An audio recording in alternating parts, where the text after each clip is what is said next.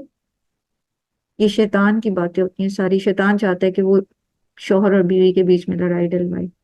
اللہ تعالیٰ ہم سب کو توفیق دے، ہمیں بہترین اخلاق عطا فرمائے اور ہمیں احسان کے درجے پر رہ کر عبادت کرنے کی توفیق عطا فرمائے. اللہ سبحانہ تعالیٰ سے دعا کرتے ہیں اللہ تعالیٰ تمام بیماروں کو شفائے کاملہ و عاجلہ عطا فرمائے، تمام مقروضوں کے قرض کے ادائیگی کا سبب بنا دے. اللہ تعالیٰ اپنے پاس سے ان کو آسانی دے. تمام جو مجبور اور مقہور لوگ ہیں، تمام مسلمان بالخصوص اس وقت فلسطین، یمن اور دیگر جگہوں پر، اللہ سبحانہ تعالیٰ اپنے پاس سے ان کی مدد فرمائے اور اللہ سبحانہ تعالیٰ ہم سے آسان حساب لیں. اللہم حاسبنا حسابا یسیرا. ہم لوگ ان کے لیے کچھ بھی نہیں کر پا رہے تو دعاؤں میں ضرور یاد رکھیے، کیونکہ جو کچھ ہم کر سکتے ہیں اس کے بارے میں ہم سے سوال ہوگا. وآخر دعوانا الحمدللہ رب العالمین. سبحانک اللہم و بحمدک، نشہد ان لا الہ الا انت، نستغفرک و نتوب الیک. السلام علیکم و رحمۃ اللہ وبرکاتہ.